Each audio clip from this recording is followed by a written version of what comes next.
一起来学这一款西西兔。然后先在纸上讲解一下它的一个构图。开始之前的话，我要先去画一个长方形，讲一下它在我们的甲面上它是一个怎样的占比。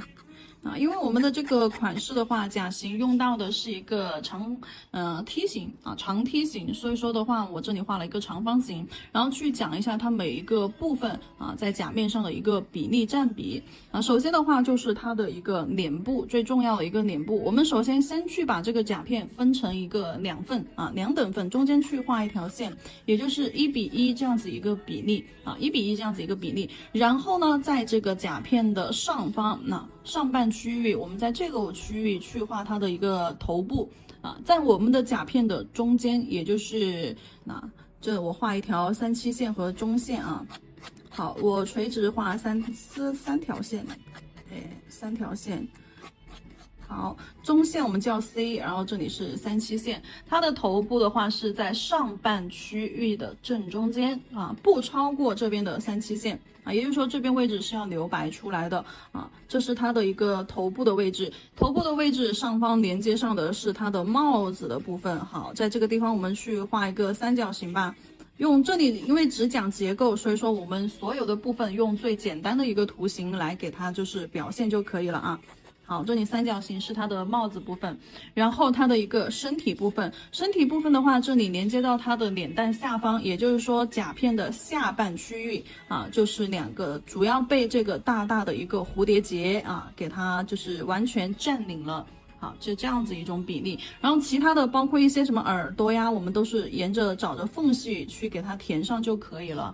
好，主要就是分这3个区域，一个是帽子帽子这个区域1，然后脸部头部这个区域2，然后第3个比较重要的部分就是它的蝴蝶结，这个甲面上面3个重点的地方，帽子、头还有蝴蝶结。然后接下来我们把每一个部分单独再拎出来给大家细讲一下。首先的话，它的帽子它的帽子是一个斜着的，怎么去画它帽子的一个结构呢？因为甲片上这个帽子并没有完全的露出来，大家知道一旦超过了3/7线，然后由于甲面有弧度的话，那我们的图案就会被折叠就会被隐藏，所以说我们在画的时候，其实呢这边是看不到的，帽子的外轮廓这里是看不到的，相当于这个帽子只有前面的这个部分，在画的时候又因为这个兔兔它的头是仰着的，所以说我们在画的时候不是平着去画。首先我们先去定一个十字架吧。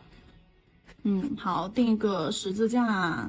好，然后它的帽子是斜的，如果说是平着的帽子，我们直接在这条水平线上面去画就可以了，对不对？但是因为是斜的，所以说我们在这个上面再去定一条斜线。对，再去定一条斜线。好，在这条斜线上面我们要去画一个S 型。好，画一个 S 型，然后在画这个 S 型的时候，我们就是给它就是导一下，就并不是一个标准的 S 只是说这个线条的弧形像是那么一个 S 型，有弧度。来，首先我们可以在前面往下起笔打一个问号 ，OK， 往后拖，是一个拉长版的 S 型，是在这条斜线上面哦。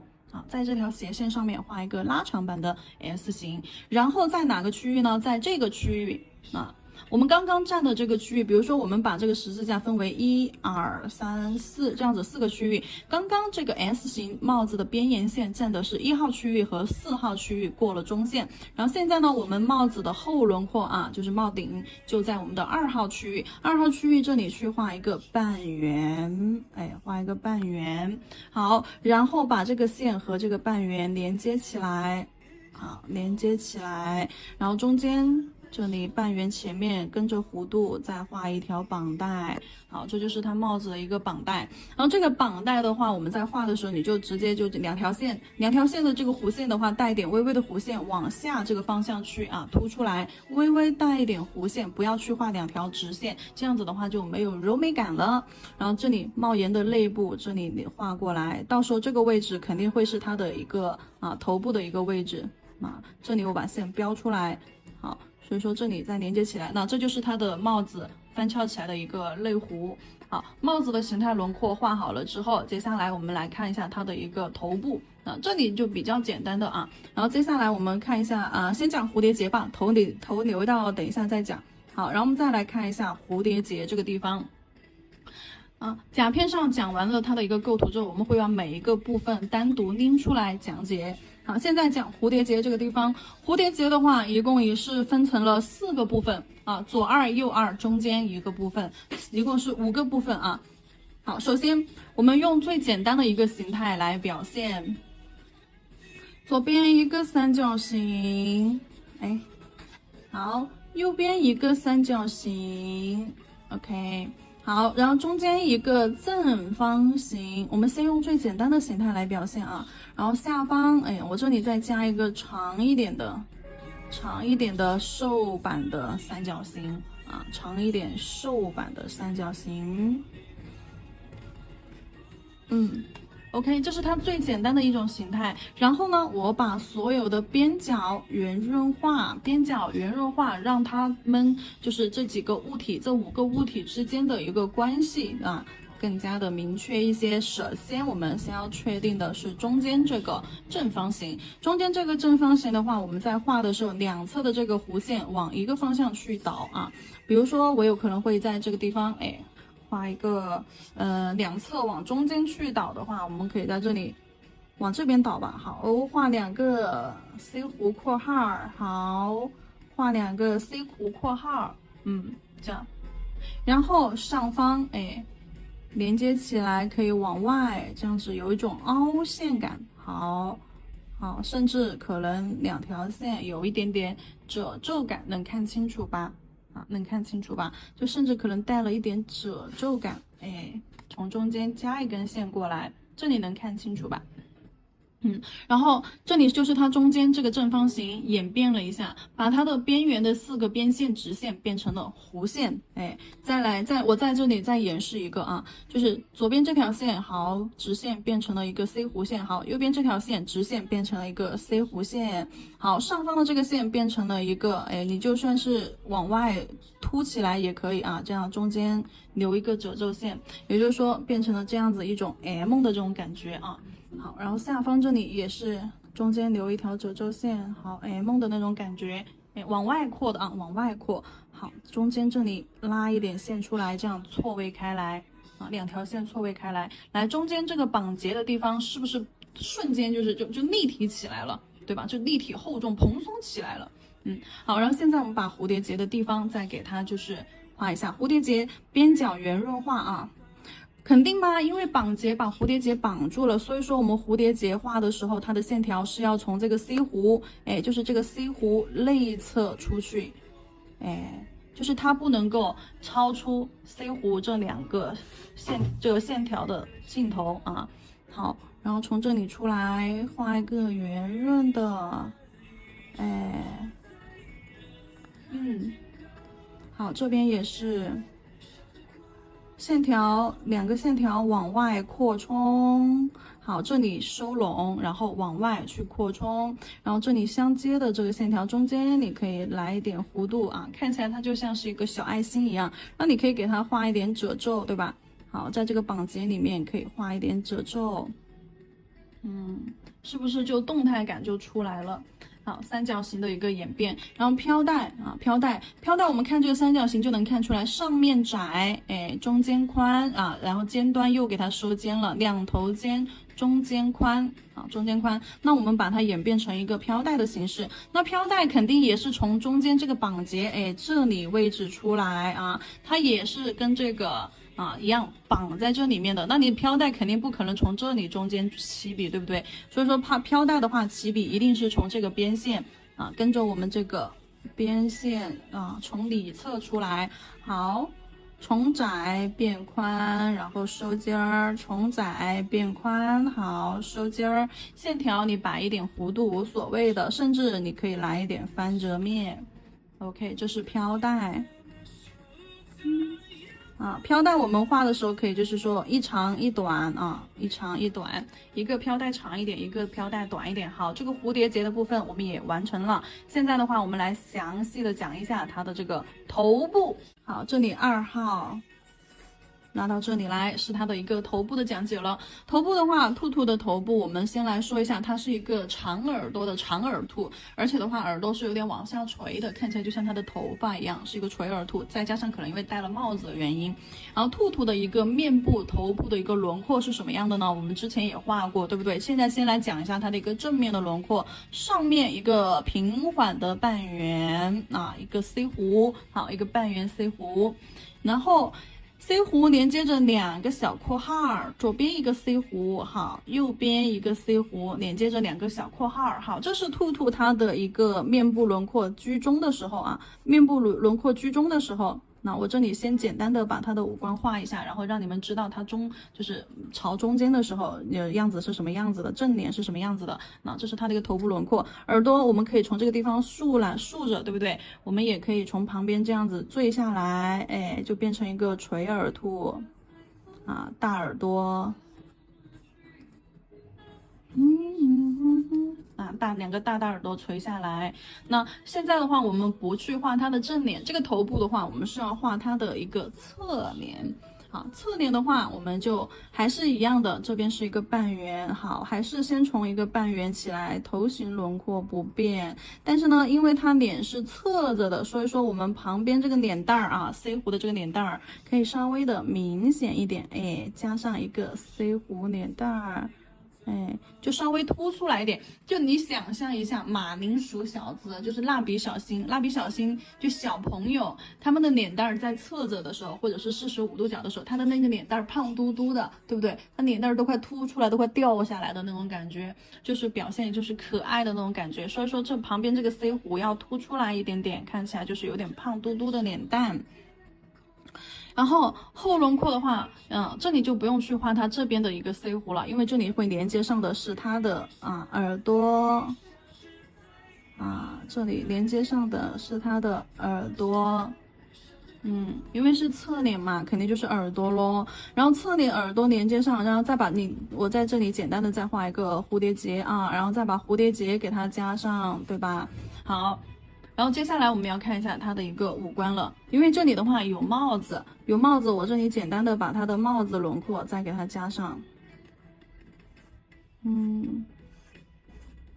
好，简单的再把它帽子轮廓加上，然后可能还会有一点点耳朵的轮廓露出来啊，在前面。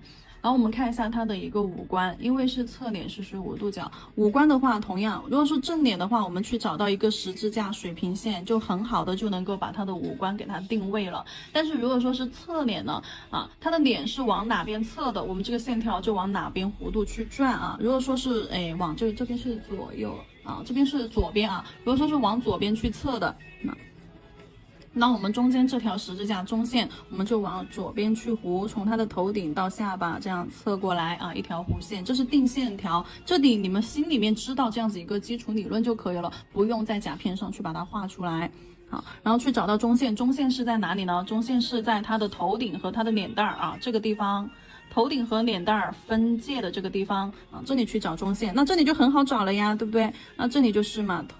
对吧？这里就是，然后头如果说是往上抬的，那这条线也是要往上方这样子，有点微微的往上方啊去凸出来这个线条。好，然后在这条线里面，我们去确定它的眼睛。那这里一个眼睛，画一个杏仁形的眼睛吧。好，这里一个眼睛，然后这里画半边眼睛，这里只能露半边出来，不能露一个完整的眼睛出来。然后在这条中线之上。中线中间下来画一条鼻子，那鼻子下方这里这条线也是会有一点微微的弧度的啊，也就是说它鼻子本身兔子的鼻子，我们在画正脸的时候，中间是一条竖线下来对准它的嘴巴，对吧？这是鼻子和嘴巴。然后在这里的话，我们就要侧面的话，我们在画的时候，那因为是侧面，那这边就要可以稍微长一点，这边短一点，然后中间的这条线。好，就可以带一点稍微的微微的弧度，好下来，那这就是表现他的脸是侧着的，是往这个方向去转头的。啊，这种细微的一个变化。好，就看起来他的表情有一种小傲娇的感觉，甚至给他打一点就是小腮红，到时候画的时候给他打一点小腮红啊，就是前面还有眉眉头啊，卷卷的眉眉头。为什么叫它西西兔？因为它很洛可可那种风格感觉，前面给他安排一波六啊，就他的眉眉头这里画了一圈六，小眉眉头，小卷发，然后眼睛的部分就是眼睛，平时我们画简单的兔兔的时候，就一个点儿，一个竖着的点儿，横着的点都行。那今天这个兔兔的话，它是一个杏仁眼，杏仁眼我们就简单的2个 C 弧框子，上面一个大 C 弧，下面一个下眼睑，下眼睑呢是被上眼睑包住的。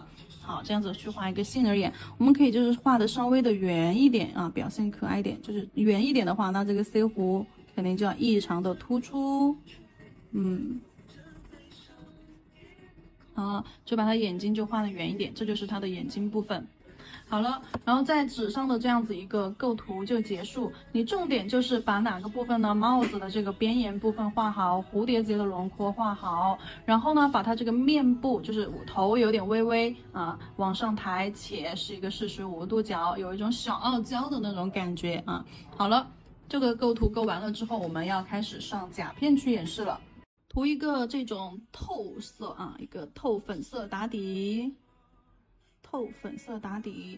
这里打底色的话，我只去涂1层就够了，涂1层，不要涂太厚，薄薄的有1层，因为我们的一个彩绘面积占比比较大，在这个甲片上，所以说这个底色只是一个氛围感、仪式感的底色。涂完底色之后，拿去照灯30秒。拉线笔啊，拉线笔取 S08彩绘胶。S08彩绘胶，好，先把我们的甲面上分成双等份，双等份的话就上下嘛，中间去你目测一下双等份上下到底是有多少，好，中间去定一条线啊，定一个中线，好，上下 OK， 然后在这个空间里面，我们去画出，先画就是这个兔兔的头部吧，先去画一个头部半圆。半圆在甲片中间，然后因为它兔兔的脸蛋不能超过37线，脸蛋不能超过37线，那我肯定起笔就是先从这边37线这里起笔，好，往这边去画，这边靠近甲片边缘没有关系，但是呢，它的脸蛋这个方向一定要镂空啊，一定要留空出来。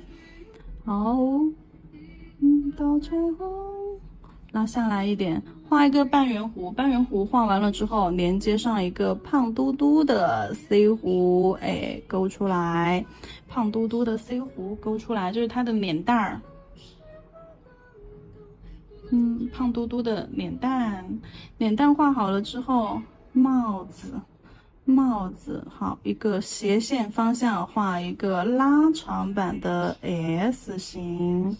往后面去拉长版的斜向 S 型，然后在它脑袋顶上这个位置再画一个半圆，这是帽子顶。好，半圆画好了之后，线条从这里连接过来，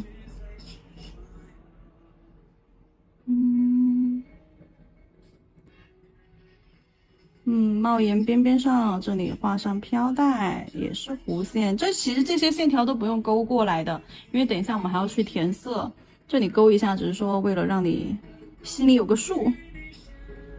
好，这边连接一个椭圆形过来，一直连接到它的头部这里，像这些地方到时候都是它的头发、耳朵，耳朵。耳朵的话也是跟飘带一样，耳朵尖上是有点尖圆的，上面窄下面宽，就跟大飘带一样。好，画蝴蝶结喽，在它下巴的这个位置啊，去定个，这里去画蝴蝶结，蝴蝶结可以画大一点。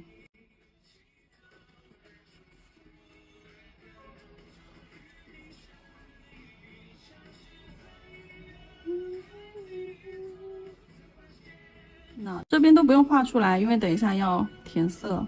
好，包括这里也不用画出来啊，飘带我们等一下再去画吧。那就把它的身体画出来吧。好，就勾完线之后，大概知道它每个位置哪个位置是啥了，脸、头、蝴蝶结、身体在哪个位置。了解清楚这些之后，我们再去填色就会，方便很多，形态基本上就没有错了。好，填色这里我使用到的是万能笔填色，因为万能笔比较好掌握细节。好，万能笔取色，就直接扒了，中间就大面积的铺色就铺快一点咯，铺的慢一点的就是边缘细节地方，比如说帽子这里，慢一点，慢一点，慢一点。好，头顶转弯，顺着边缘线去啊。好，这边出来，好，轻轻的把中间尽量的涂匀，不露底色即可。有一点点没涂匀的无所谓了。耳朵的这个边线，好，好像一个小公主的身影。好，这边也露一点耳朵轮廓出来。好，接下来是蝴蝶结的部分。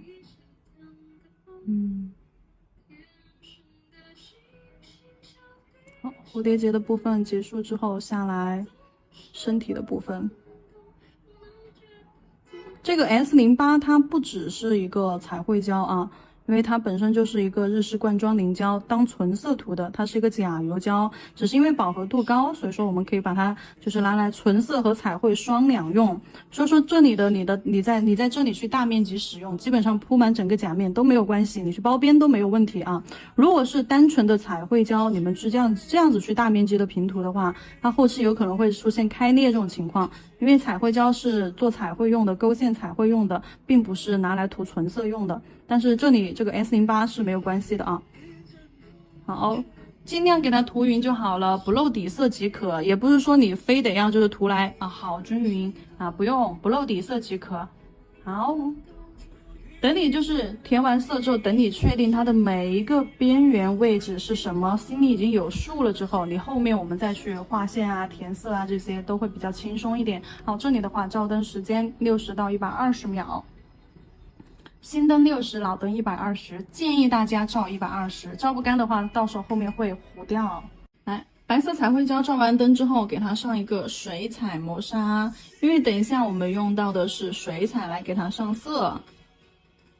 既然是水彩来上色的话，我们就必须要给它涂一个水彩磨砂啦。因为水彩不能够直接作用到色胶，还有亮光封层就是光滑的甲面以及有浮胶的甲面，必须要在磨砂的雾面的粗糙干燥的甲面上去操作水彩，色粉才能够留得住。然后这种隔离用的磨砂封层只刷甲面不包边咯。好，照灯时间120秒，一定要照干。我们先来调一个颜色，红色、朱红色，取出来放到调色盘上。清水洗涮一下笔，好，再取一个黑色。如果说你想要颜色浓稠一点，那你的笔就多揉一下，因为这个固态水彩遇水就化，笔上带过去的水，通过你的这种揉搓，它会化开。你想颜色浓稠一点，你就多揉一下。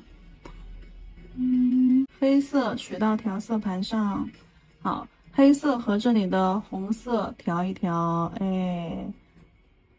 好，一个暗红色，但这个暗红色我觉得有点太暗了，那我就要再加一点红色进去。好，加一点红色，好，然后这边的黑色我会再加一点红色到这边的黑色来，这边的黑的不是很纯粹的啊。好，接下来帽子的颜色，帽子的颜色的话，我们用这个黄颜色，柠檬黄加一点橘黄，柠檬黄加一点橘黄。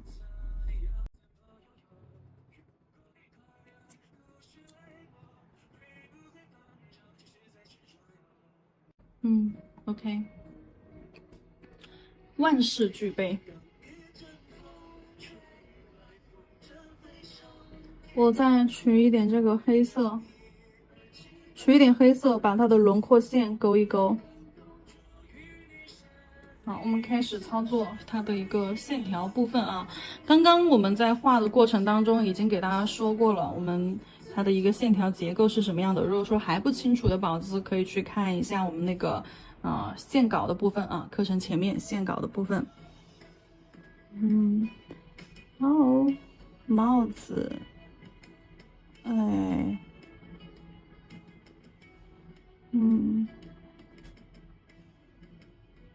浅浅的，先打一下。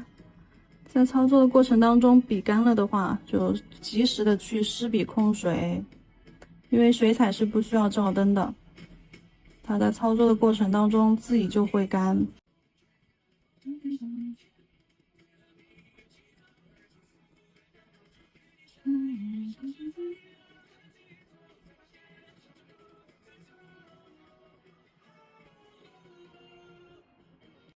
只要我们前面去走了一遍线，现在的话，它的轮廓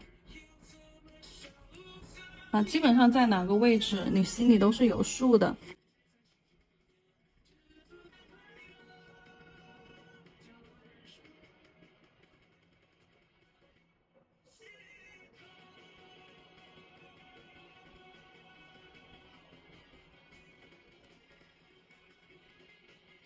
蝴蝶结和飘带。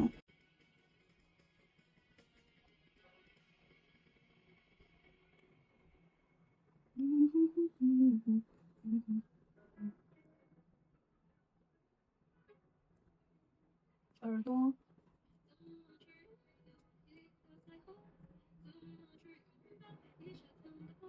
耳朵尖尖上，我们还可以是以这种线条的形式给它带过去。好，勾完线条之后，我们先来把它的帽子颜色上完。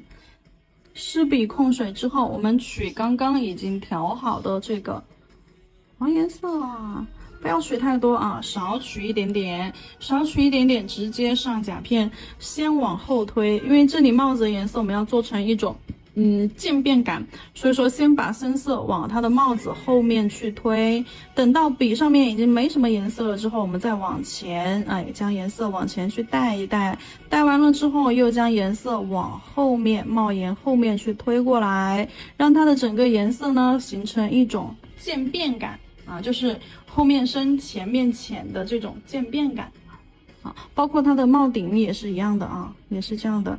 你就用笔上剩下的颜色就可以了。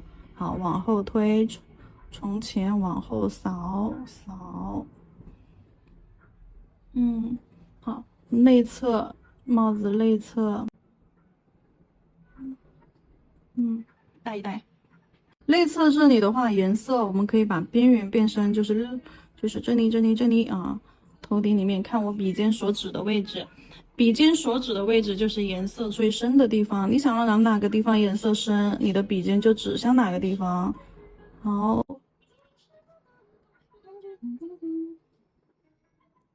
，OK。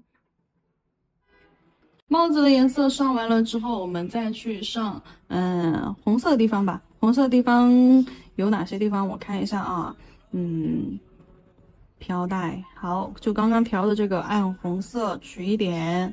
把上方的这个飘带这里拔了一下，还是一样，先从后面起笔，好，慢慢往前带。等颜色不怎么多的时候，好，再给它带回到后面来，好，颜色往回拉。带的过程当中，压笔侧推，就是快速一点。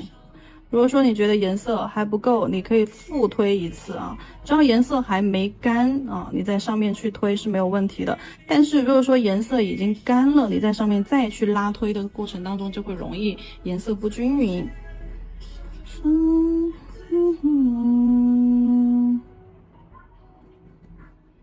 飘带的颜色给它染上，现在到了蝴蝶结。基础的控水，基础课里面都讲过了，不会再讲了啊。好，蝴蝶结的话，我们在画的时候，先中间，就压笔侧推即可，压笔侧推收笔，好，压笔侧推，分2段去上，这2段就足以把这个蝴蝶结中间绑带的这个轮廓表现出来了。那接着我们再来，都说过水彩在操作的过程当中，它就会不断的就干了，特别是水彩一上甲面2秒就干，那这种情况下，我们笔尖接触甲面会干的特别快，所以说你要不断的是湿笔控水。好，现在画这边的这个蝴蝶结，我们把笔尖的位置，你看我起笔的位置，你就知道这个蝴蝶结深色区在哪里了。然后用渐变侧推的手法往外去带，往外去推，颜色越往外，颜色越浅。颜色越往外越浅，深色区在哪里嘞？在靠近它的这个绑结的这个位置。然后你可以在边边上，带2下，带这2下是为了什么呢？为了让这个蝴蝶结看起来好像是带一点轮廓弧度以及一些褶皱线。好，压笔，这里这画就是用到一个洗色的手法。洗色的手法，把原本干净的颜色区域去带2下，带2下的话，你就把它的一个轮廓线、褶皱线，就给它抠出来了。好，看一下。好，然后顺便把这边的飘带也一起做了吧，我们一边一边的做。顺便把这边的飘带的话，那肯定也是角落这里颜色最深，所以说我们先把颜色堆放到这个角落的这里。好，颜色堆放到角落这里，笔尖所指的地方，慢慢的往下侧推。好，颜色没啥的时候往下带。给它做成这种渐变的效果。如果说空间比较大的情况下，我们除了用神农百尾侧锋扫笔，我们也可以就这样复扫，慢慢的往上扫颜色，就跟刚刚我们画那个帽檐儿一样，往上去推。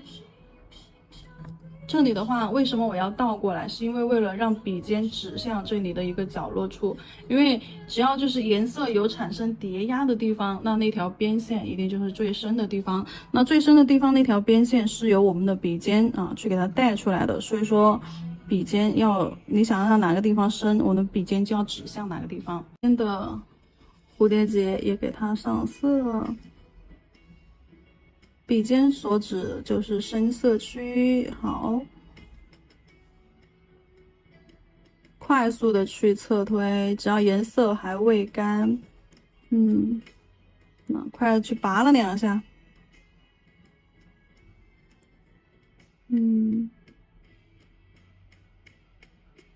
好，拔了2下，拔了出一点褶皱感来。飘带。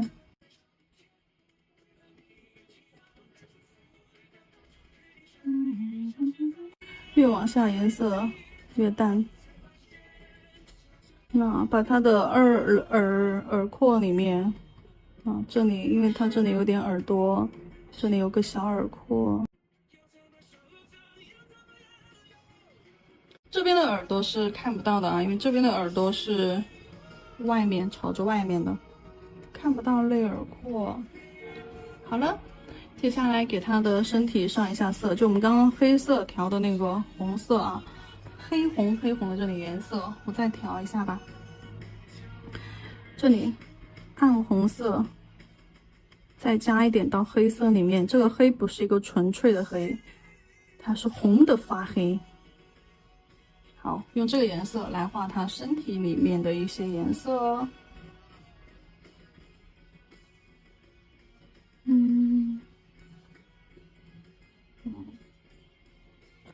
先把妹妹头这里颜色染上，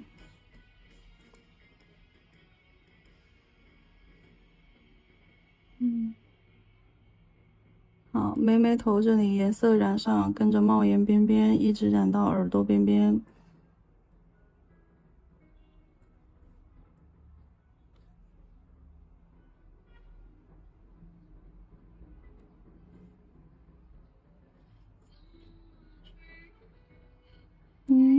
到彩虹怎么去永远？那画一波小六在里面，画它的妹妹头。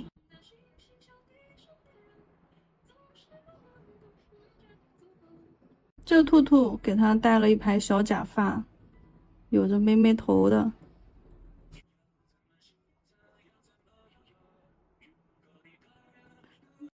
如果你怕找不到五官的位置，我们可以先把它五官画完，再去染这个妹妹头的部分啊。还是侧推的手法去弄一点小渐变，把它的面部四周去做出这样子的一种色块的小渐变啊，脏兮兮的这种感觉。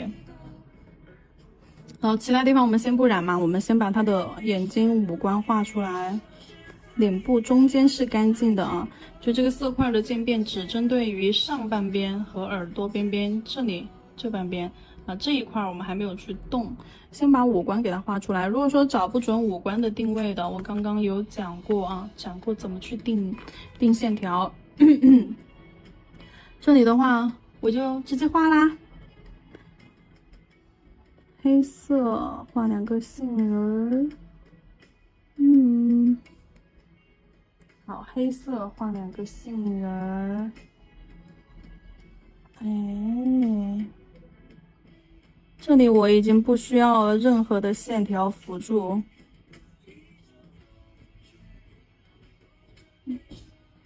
前面的那个纸上的线稿就是为了让你们先在纸上练习一下，找找感觉，练习一下你已经精确的知道哪个位置。五官的位置怎么分排，怎么排布，你在上甲片的时候基本上就能摸准了，而不是让你看一遍之后直接就上甲片。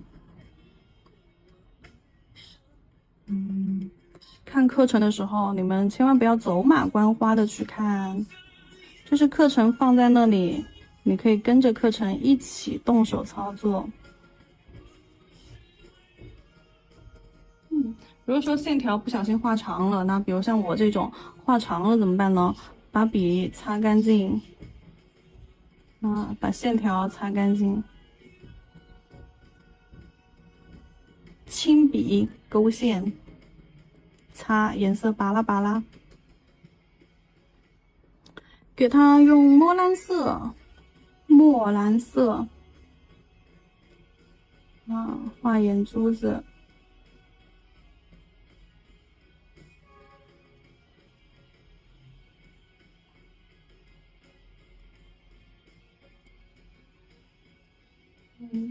墨蓝色在这个框框里面，眼珠子勾出来，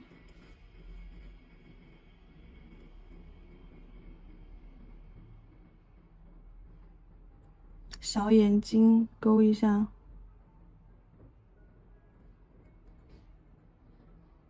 这个款我刚开始做的时候，就是脸蛋儿做的脏兮兮的。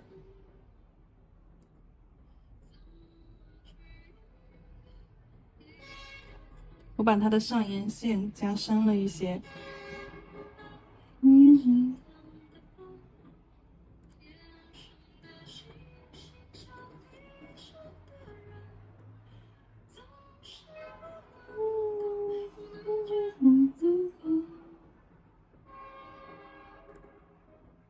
好，然后用这个暗红色去画它的鼻子、嘴巴。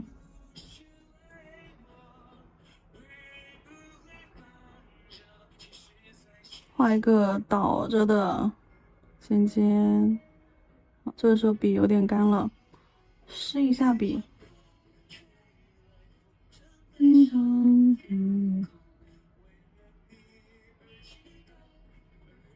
好，下面画一条短短的线，就这条线一定要非常的短。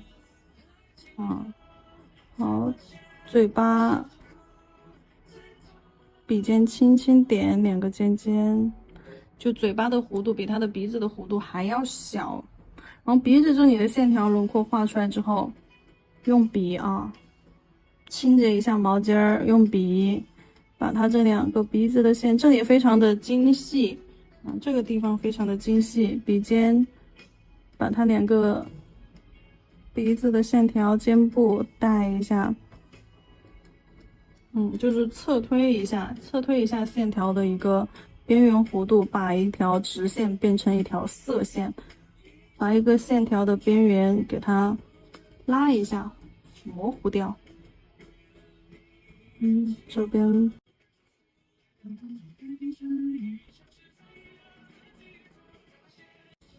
顺便把它的嘴巴这里这条线也模糊一下。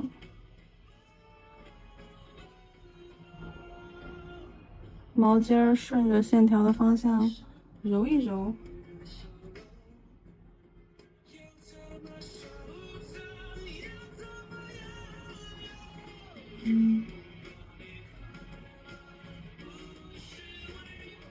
好，揉多了的颜色用笔吸走，擦到纸巾上。